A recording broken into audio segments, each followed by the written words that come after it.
Japan by River Cruise is made possible by your donations at japanbyrivercruise.com and the support of our corporate sponsors. This is a sponsored message from the law offices of Roland and Reynolds.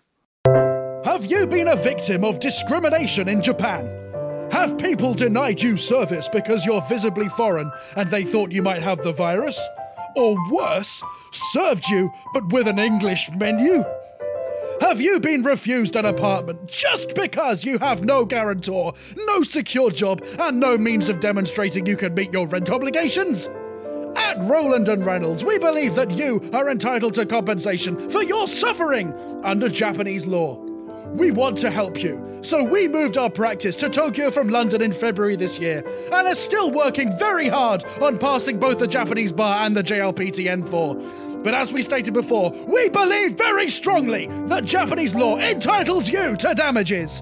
It's inconceivable to us that just as a non-native resident of Japan, that you can have basically no legal recourse against blatant discriminatory treatment. And we will confirm that just as soon as we get to level 8 of Duolingo and find a translation of the Japanese civil code that we understand. So, if you feel like you deserve financial recompense for your troubles, contact us today to find out about our very reasonable retainer fees, which will keep us on call until we're legally allowed to represent you. Other firms promise no win, no fee, and we absolutely promise the first half. At Roland and Reynolds, we tell all foreign residents who are looking for justice the same thing. You are entitled!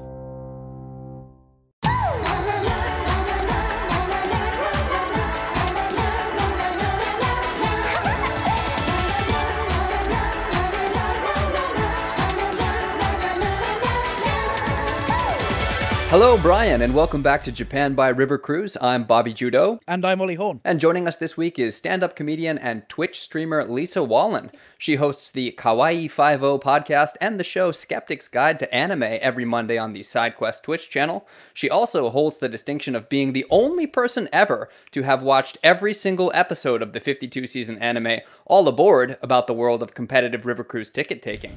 Lisa, thanks for joining us. It's actually All Aboard San, but thank you for having me onto the show. Didn't watch it. On this week's show, there's dissension over whether or not to deal with the COVID-19 school closings by switching the start of the Japanese school year to late summer.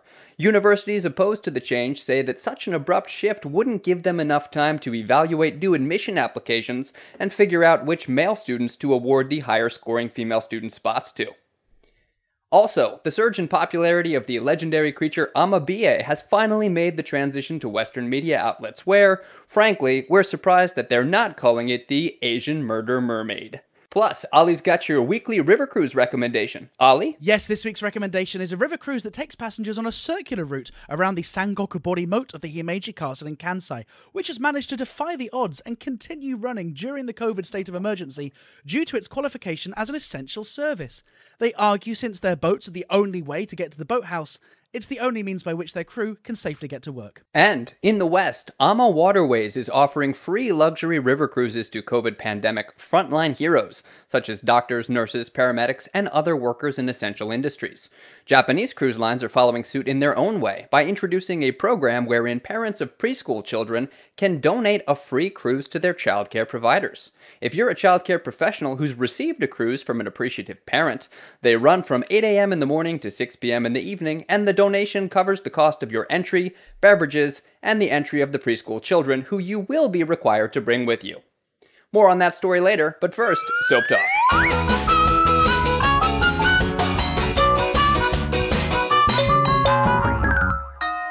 Lisa, it's great to have you on the show. Our listeners can't see this, but we can see a webcam, and you look like a streamer. You've got a bookcase behind you, which is full of anime, manga, figurines. You've got a microphone on a boom arm. You're the real deal. Yes, for someone who's only been streaming for 2 months.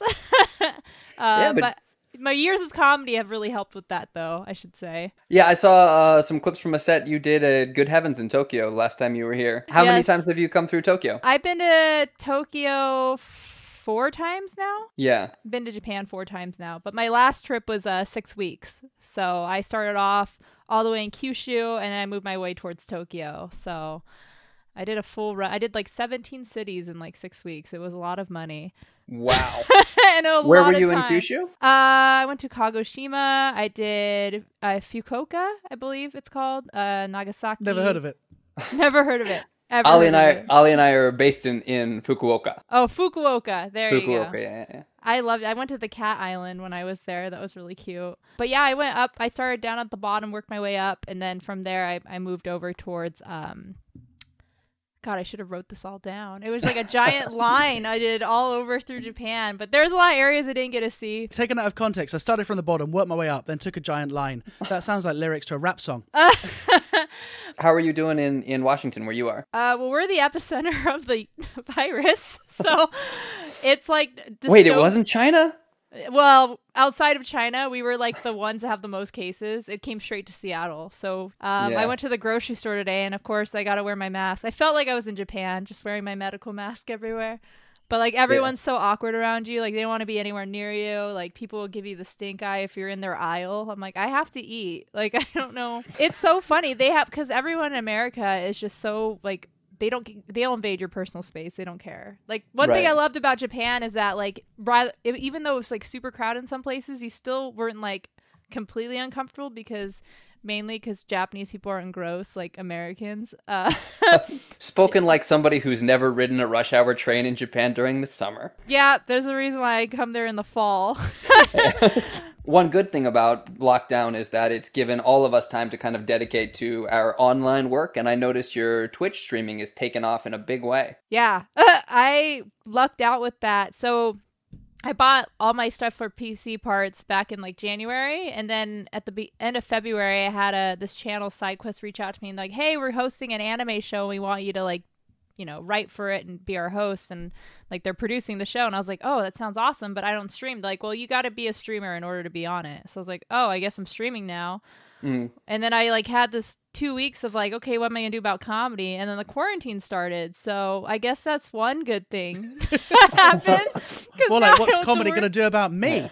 Yeah, because now I don't have to worry about stand up, but now I'm like focusing all my time on streaming, and it's doing really good. I really like it. But I don't know what's gonna be like when comedy kicks back up. So your show is called The Skeptic's Guide to Anime, right? Which sounds like the kind of thing which I should watch because I've learned Japanese since the age of 14, and I was one of these people that had to explain to their parents why they were picking Japanese over a more useful or normal language. And so I defied weeb culture by not getting into manga or anime or any Japanese subculture, just as a way of making my decision to study this fringe language more palatable to the people around me. And of course, that really disappoints Japanese people. When you go to Japan, they're like, so what do you like about Japan? And I'm like, nothing specific, I'm afraid. So for someone like me, who literally has not sat through a single anime, where should I start? Oh, wow. Well, our show's perfect. So, like, the show is basically we have me, the anime self-proclaimed expert. I say self-proclaimed, but I'm getting paid for it. And then we have Oh, is that how it works? If you're paid for something, you're an expert. Yeah, there you go, right? You're a professional. Nice. I've been paid to leave a buffet before. Well, then you're a professional person that ruins people's restaurant experience. So it's me, and then there's another host, and he's the skeptic. Like, he's not into anime at all. And the whole point of the show is that every episode we have an anime that I have him watch, and he has to like watch it and then, give his skeptic review of it. But what's funny is that I already got to know what his taste is, and he already loves all the anime. And what does he like? He likes stuff that's very westernized. So like right, okay. Anime about American gang violence and good English voice acting. I'm like, well, we're getting there. Well, that's nice. I mean, that's the equivalent of a Japanese person getting into The Simpsons by watching the Mr. Sparkle episode. Yeah, there you go. Exactly. Is most of your listenership people who are already familiar with anime and are like enjoying seeing someone else try to get into it or going back through episodes that they already like? It's a chaotic sort of audience. It's like half people who like listen to my podcast, and my actual podcast is Real Anime Reviews. We do a different show every week. And then half people who follow Deki, who's the guy who hates anime. So it's like half weebs, half anti-nerds. And it's just like having, it's like Backstreet Boy and Instinct fans just going at it at each other in my chat. I must say, it does sound like an insufferable listenership. It does sound like, as fans go, hell on earth. It is.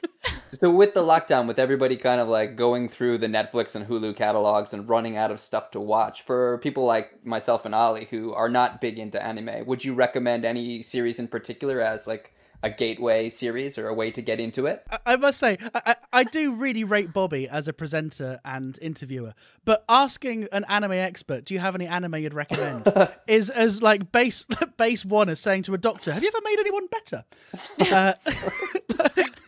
Can we have one specific anime recommendation which features rivers and or cruises? With rivers and or cruises?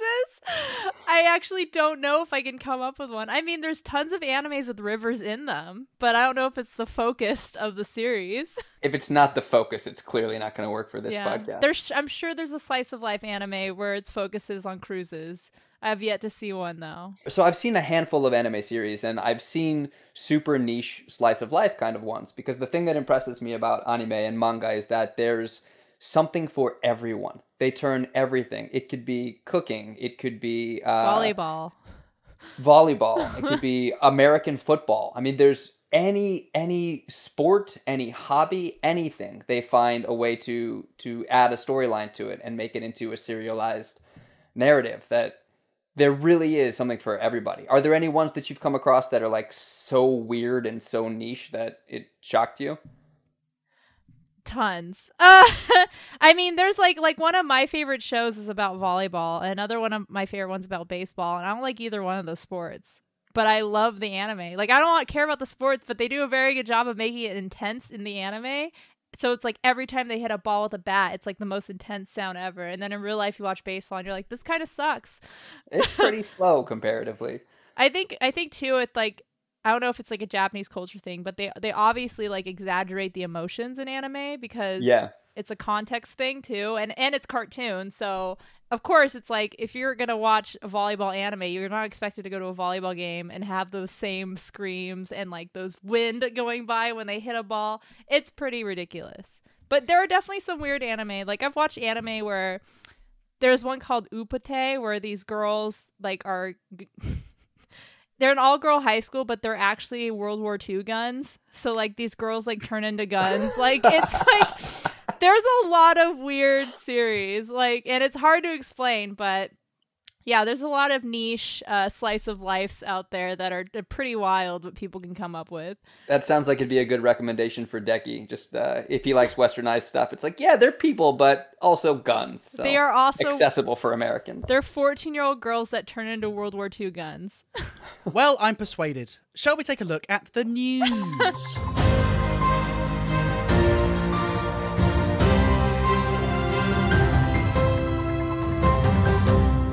Bobby, Judah, what's in the news this week? There's been discussion in the Japanese government about whether or not they should take the COVID-19 school closings as an opportunity to reevaluate and reschedule their school calendar year. They're talking about changing the academic year from an April start to an August start, which would match up with the Western school calendar. And this week, there was a lot of pushback on it as they've started to kind of bring up the reasons why this would be incredibly difficult. There's a lot of public support for it, but there hasn't really been much presentation so far about why it would be so difficult and how costly it would be. Yeah, I mean, not least for international students. I remember when I went to my Japanese university, I'd finished my academic year in July in the UK, but couldn't start until April the next year in Japan. So I turned up in late September, early October, as like a member of the faculty with like nothing to do. They said, well, go take a language course or just do something to bide your time. Oh my gosh. So yes, it does make no sense for international students. And it's a big problem for Japanese students doing exchange programs abroad as well, because they can't sync them up properly. So they either have to skip a year, it messes up with their job hunting. Yeah, that's one of the things that the government bureaucrats who support this are latching onto. They're calling it a paradigm shift that could make it easier for our youth to be active in the world. Which I guess if the schedules match up with, Western schools and Western institutions' calendars, that it'd be easier for things like study abroad. There's a lot of public support for it, but people are coming out right now and saying, if you do that, you would have to refund tuition that was already collected for April to August, which could total in the trillions by the time they got done with it. And also, then you've got another group of children who have aged into enrollment age during those extra 6 months. So you're getting class sizes that are like 1.5 to 2 times bigger that the schools wouldn't be able to deal with for that year. Well, all they need to do is just invest in a few more pillows for their desks. And don't forget, these students are doing nothing in the classrooms. They're just napping. So I think from a logistical point of view, all this is solvable. But of course, the people that are against this are the ones which want the school year to be tied to the fiscal year, because it's easier for people that are recruiting students to do so once they know what their budgets are for the year. I mean, basically, everyone that's against this change is basically saying, whoa, hang on a minute. This education system is not set up for your enrichment or fulfillment. It's a means to generate more bodies for us to create value for our shareholders. So unless your gears line up perfectly with our cogs, we're against it. Lisa, what do you think? Do you think it matters when the school year starts, or do you think the concerns are actually tied to education at all? I think the only concern would be anime, because in anime, they're very clear about when the school year starts, and now everything that's going to be produced has to change that. That's the only way I can relate to this. Well, all the stuff that ties in with the school events, like the summer festivals and the bunkasai, the culture day or the sports day or enrollment or graduation is all very strongly tied into seasons, which, Brian, I don't know if you know this, but Japan has 4. Japan has 4 seasons, and they have all these tropes in anime that they use to represent them, right? Oh, yeah, because they always, play off. I mean, I know, Christmas is not as big in Japan as it is in, America, but it's, you always know it's going to be winter in Japan because they're always, talking about Santa on anime. I'm like, you could just show us the snow, but now we have to talk about Santa. Yeah. It is interesting, though, because doesn't the school year, it goes in April, right? Right. Yeah, which is it's so much weird. It's different in the States, because in the States, it's we start in September, end in June, and you get 3 months off before the new school year. So that's an interesting point, because I wasn't actually sure if in America you ever start an education. I don't even think I did. You're just in school. I just think it's funny we get 3 months off. I'm like, that seems like a little too long. I think it's good to have a nice, good quarter of a year period where you're fairly confident you won't get shot. That's pretty, yeah, everyone kept saying the best thing about school closures now is no mass shootings in school. I'm like, that's terrible. It's really funny you say this, because our idiot Home Secretary in the UK claimed on national television that she was very pleased that burglaries had gone down during the lockdown period. And she was somehow taking credit for the fact that burglaries and thefts had gone down. Also, the increased sales in sex toys have been pretty big in America. People were having problems with Amazon because Amazon. So I live in literally the heart of Amazon, Seattle, Kent, all the warehouses. It looks like prison downtown Kent. It's just all Amazon warehouses, and they're having trouble because they're saying, well, Amazon workers should only be doing essential items like food, emergencies, and people were arguing saying that sex toys were essential during the quarantine because all the sex toys were selling out on Amazon. Well, I mean, if you look at what's sold out on Amazon, it's sex toys and podcasting equipment. So basically all the really just self-masturbatory stuff. It goes back to the fact that I bought, pretty lucky for buying all my parts back in January. All my computer parts and my sex toys, bought them back in January because I predicted that this is going to happen. But it's true. And I'm like, well, you can't really say what's not essential. So yeah, it depends. There are certain cardioid microphones that with an afternoon and a bit of ambition, you could probably double up. I do kind of feel, I will say though, I do find it kind of feel bad for all the comedians that didn't kind of, they don't have podcasts or any other creative outlets because they're posting. I'm sorry, I'm going to stop you. I never thought I'd hear the sentence. I feel bad for the comedians who don't have podcasts. I feel bad, but not like a genuine bad, like a pity bad, because now they're posting all their comedy on Instagram Live. I'm like, no one's watching this shit. No one's Ollie watching. was just saying last week that we were lucky that we started this last year. It's lucky that we didn't try to get this going in the middle because you're rushing, you're late to the party, basically. And also, many podcasters I know say that their listens have gone down because people listen to it while commuting. But we're pretty sure that the people that listen to our podcast either never had jobs or use this for a moment of quiet, somber reflection and do so at home to get away from it all. Same with Twitch streaming.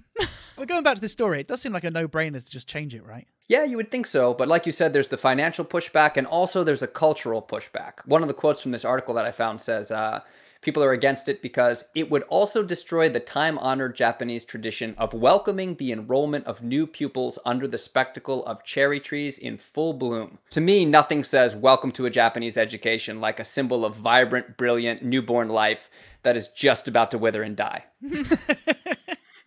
Well, talking about Japanese symbolism, should we look at our next story, which is some Japanese symbolism which has managed to go viral because it's weirdly prophetic. So in Japan, for the last couple of months while the lockdown has been going on, this character, this yokai, this legendary Japanese monster called Amabie, has been going viral because the character is supposed to help prevent the spread of diseases. And it's just started to get picked up in the Western news, but it's been trending on Twitter for like the last couple of months. If there's one thing I can trust about Japanese is that they have mascots for literally everything, including COVID now. This is basically the antiviral Yurukera, the mascot, right? So the story is like back in the Edo period, I guess like 1890 or something like that, 19th century, a guy went out to investigate a weird green light in the ocean, and this mermaid-like creature popped up and said, "I'm here to tell you that you're going to have a bountiful harvest over the next 6 years, but also a plague. So draw my picture and then show that to everybody," which is just a weird, bizarre introduction. It's like, you're going to have a great harvest and a plague. Hey, could you draw me real quick? Okay, so I've got good news, bad news, and a bit of a weird request. In which order would you like these three? But do you reckon he was talking about the 1920 Spanish flu, or do you reckon he was thinking this far ahead? I think if it was this far ahead, he got way too far out in front of it. Yeah, it was first documented in 1846, but it's a mermaid. It's a glowing green creature with fishy scales, long hair, 3 fin-like legs, and a beak. I just don't get why it has a wig. Like, it just looks so unsettling. Yeah, and the ones which people have been drawing, because like this has become like a Twitter meme, right? People have been drawing their own. They're all making them fairly sexy. For something which represents a deadly virus, it's pretty hot. I don't know. The beak takes me out of it. I think Western mermaids, mermaids are people... It's more like a fur-maid, because it's got like this long, luscious wig. It looks like a fur bee, actually. It looks like if a fur bee like got dolled up for a night out. That's the ugliest Animal Crossing villager I've ever seen. That's all I gotta say. Well, don't criticize her too much, because she helps prevent the spread of diseases. And the way she does it is you draw her image and you share it. And all the Western stories that are picking this up are using the very unfortunate wording that she's gone viral. And it's another one of those things. It's like, yeah, Amabie's gone viral. In fact, the only thing that's going viral faster is the actual virus. But I like the fact that people are saying, well, isn't this prophetic? But there are obviously hundreds and hundreds of these like weird old people that have drawn weird old doodles. This is all this was, right? This was some guy doing a doodle of some sexy looking parrot with like tits and 3 legs. And well, let's presume that they were legs originally. And his wife comes also, I would like to encourage Brian to go look at the pictures yourself if you haven't seen them, just to get an idea of what Ollie is considering sexy. We're going to link to them in the description. But obviously this is a guy that's like doing some weird doodles, and his wife going, "What's that?" And he's like, very important medical information, actually, so I'd rather you didn't get cross. But obviously there's like hundreds and hundreds and hundreds of people in history are drawing weird things, and then all you need is for one of them to be roughly close to the truth. It's like The Simpsons, right? Like The Simpsons called Trump's presidency, but they also called loads of other things which have never happened, right? Like I've never ever... murder hornets. Yeah, or like I've never seen a monorail, for example. So one of the measures of how popular Amabie has gotten and how quickly she's gone viral is that Kumamon from Kumamoto, the bear character, the mascot, posted a picture dressed as Amabie, which really says something to me.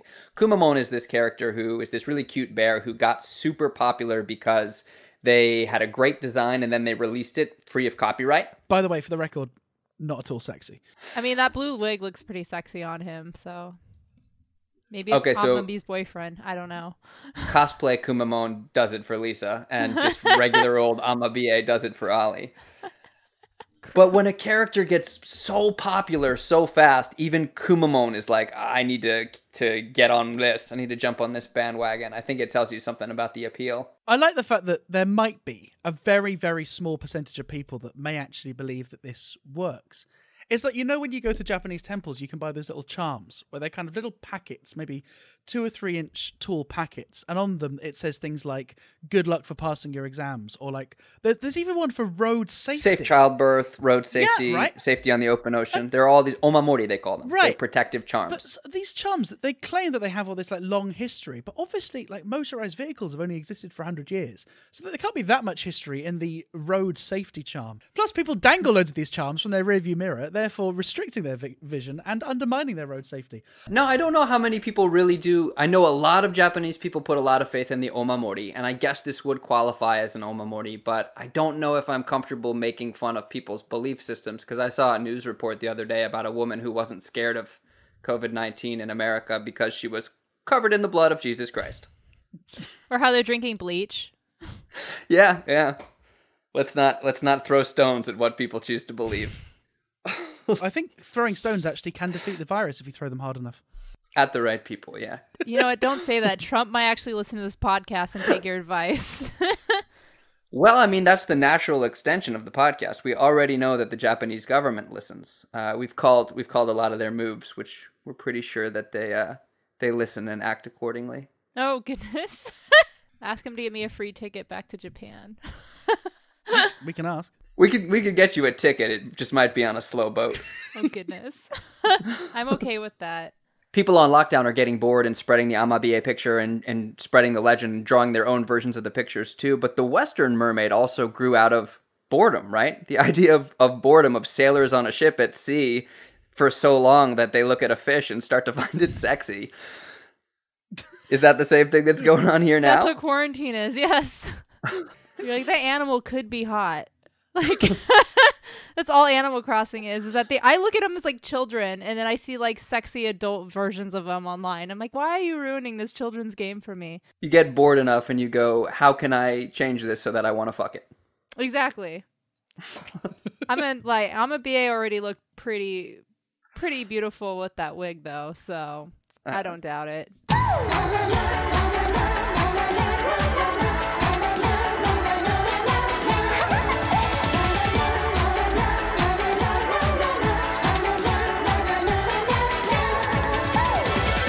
Hey, thanks so much for listening to this Japan by River Cruise episode 35, now officially 10% sexier during the lockdown. It cost a lot to generate that extra 10% of sexiness, and as always, we have a great time doing it, but we do put a lot of work in. If you'd like to support the podcast, we have a Buy Me a Coffee button on our homepage, and Ollie and I are both running out of coffee.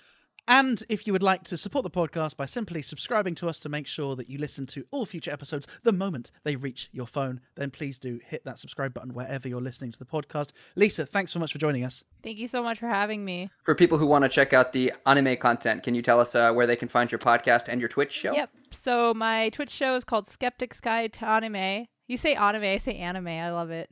Got that westernness to it. I just say and cartoons. That is on cartoons. Twitch.tv/sidequest. That's every Monday night at 7 p.m. Pacific Standard Time. So I don't know what part of the world you're on. So, and then my actual podcast is Kawaii 50, and that you can find on twitter.com/Kawaii50. And then my Twitter is WISALALLEN, which is Lisa Wallen, because Lisa Wallen was taken. And I'm very mad about that. So now everyone on Twitter calls me Weesa.